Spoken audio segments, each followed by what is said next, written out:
Saludos y bendiciones, queridos amigos, desde aquí, desde una de las comunas importantes de la ciudad de Bruselas, Bélgica. Yo me encuentro haciendo este especial, esta reflexión de medianoche. Como ustedes observarán en la parte trasera, pueden observar una estructura monumental. Esta es una iglesia que fue construida o empezó a ser construida en el año de 1905 y no tuvo su conclusión. Fue finalizada esta obra en 1970. Estamos hablando de casi 60 y tantos años construyéndola. Y aquí vemos la Basílica de Bruselas. Es una estructura verdaderamente impresionante y cuando uno llega y entra a ella, uno queda sorprendido de lo que es capaz de hacer los seres humanos. Así que los belgas, sobre todo en esta comuna de Conkenberg, la gente se siente muy orgullosa por semejante templo. Lo triste es que en este templo, podríamos decir, se dice que la presencia de Dios debería estar allí, o se supone que la presencia de Dios debería habitar en este lugar. Mas lamentablemente, como es la triste historia de Europa, los templos están vacíos, están fríos, muertos, porque han sacado a Dios.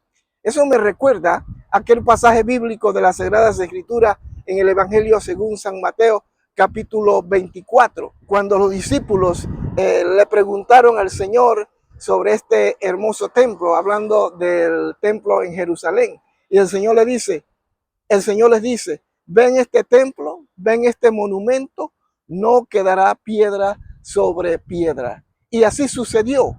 En el año 70, el templo de Jerusalén fue destruido por el ejército romano, quedando totalmente aniquilado el culto a Dios. Se suponía que a Dios. Pero antes el Señor deja bien claro que ese templo sería destruido porque la presencia de Dios había salido, habían sacado a Dios de sus vidas. Por tanto, el juicio de Dios venía sobre ellos. Repito, una vez que el Señor dice esta palabra, los discípulos quedaron sorprendidos porque ellos se preguntaban, pero ¿cómo este templo majestuoso puede ser destruido?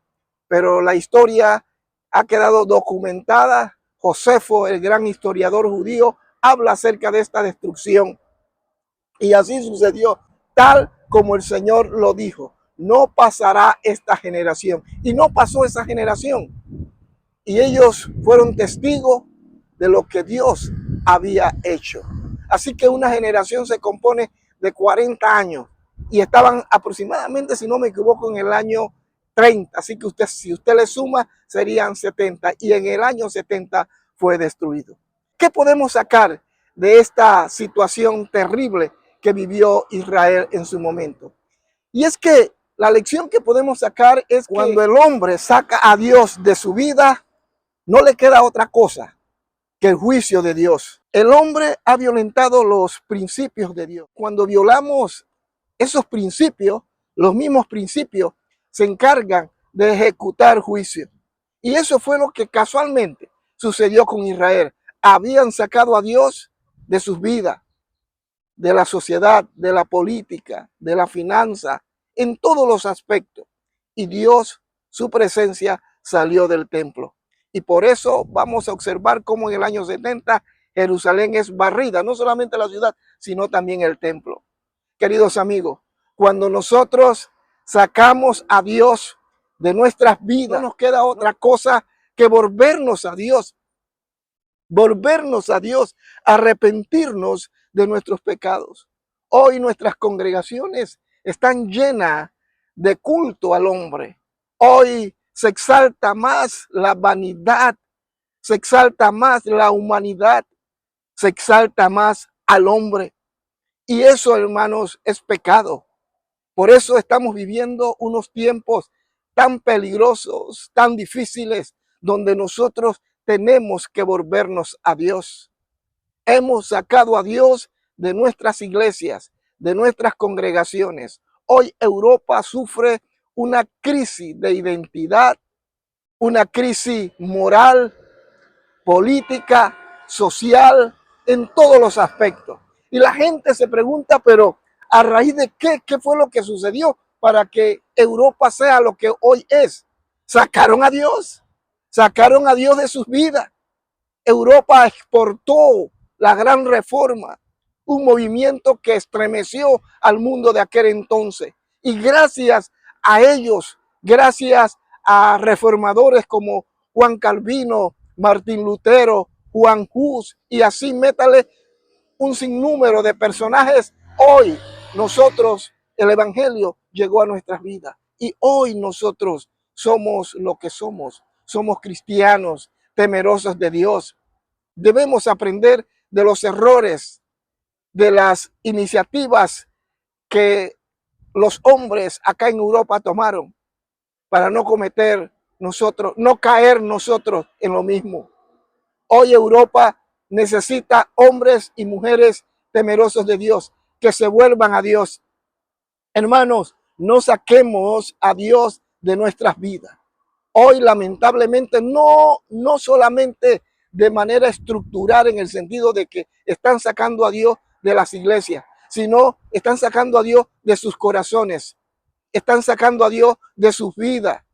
Hoy llegan muchos hispanoparlantes a Europa, algunos llegaron o vinieron a Europa siendo cristianos y se han olvidado de Dios. Y eso es muy triste. Que Dios tenga misericordia. Usted, querido hermano, querido amigo, querido hispano que está acá, que llegó buscando un futuro, el sueño, no digamos americano, pero el sueño europeo, no se olvide de Dios, no saque a Dios de su vida. Pero hay momentos en que nosotros violamos esos principios y cuando lo hacemos, los mismos principios se encargan de ejecutar juicio. Volvámonos a Dios, prediquemos, proclamemos el Evangelio hasta lo último de la tierra. A cada persona que encontremos en la calle, entreguémosles una literatura. Oremos por estos parques, estas ciudades, estas comunas. Oremos cuando hagamos un viaje a algún país de origen europeo. Oremos y pidamos misericordia de Dios, porque Europa necesita a Dios. En estos tiempos, no solamente la crisis es moral, sino migratoria. Están llegando personas de todas partes del mundo, sobre todo del norte de África. Y debo aclarar que no tenemos nada en contra de la migración, todo lo contrario, siempre y cuando la misma se haga de manera correcta. Pero lamentablemente dentro de esta masa migratoria como la que acaba de suceder en España, están entrando hombres no temerosos de Dios, hombres que vienen con un solo propósito: promover la violencia, reconquistar, como ellos le llaman, hablo en este caso de los musulmanes, reconquistar el andaluz. Y están entrando por España. Y la idea de ellos no es simplemente quedarse en España, sino entrar a Europa. Y España junto con Italia son puertas a Europa, son puertas del África del Norte a Europa. Debemos tener cuidado, no debemos odiar a los inmigrantes, todo lo contrario, debemos amarles y debemos estar preparados para recibirles y compartirles el Evangelio. Pero no olvidemos que dentro de esta masa hay miles, por no decir que millones de personas que vienen con otros propósitos: destruir la fe, las tradiciones occidentales o judeocristianas. Tengamos cuidado con las personas con las que hablamos y tratamos. No todos son gentes que vienen con buenas intenciones, pero aún así nosotros debemos proclamar el Evangelio. Sean buenos o sean malos, debemos proclamar el Evangelio porque Jesús murió por ellos. Así que, queridos hermanos, para ir concluyendo esta pequeña reflexión, solo me resta dejarle con esta inquietud. Proclamemos el Evangelio. No permitamos que culturas, sociedades aferradas y esclavizadas en religiones que más que edificar y ayudar, lo que hacen es que anulan al ser humano. Evitemos esto. Oremos y clamemos que el Evangelio, que tiene una cultura totalmente diferente, que es un evangelio de paz, de tranquilidad, un evangelio que busca la prosperidad de los hombres en el buen sentido de la palabra. Prediquemos, proclamemos a Jesucristo ahora más que nunca. Yo no sé el día ni la hora, la Biblia lo dice. No sabemos cuándo viene el Señor. Y eso es lo de menos. Él puede venir en cualquier momento. De que viene, viene porque Él lo prometió y Él no ha mentido. Pero más que estar viendo las señales, veamos nuestra propia vida y estemos seguros que no hemos sacado a Dios de nuestras vidas metiendo comportamientos, costumbres y culturas que no vienen de Dios. Cuando hacemos eso, nos exponemos al juicio de Dios. Con la vista de la catedral esta basílica, aquí deseo para todos ustedes que el Señor me los bendiga muy ricamente, que la gracia de Dios sea sobre ustedes y que, por favor, prediquemos, oremos, proclamemos el mensaje de salvación, porque el Señor viene pronto por su iglesia. Y recuerde, en Cristo Jesús somos más que vencedores.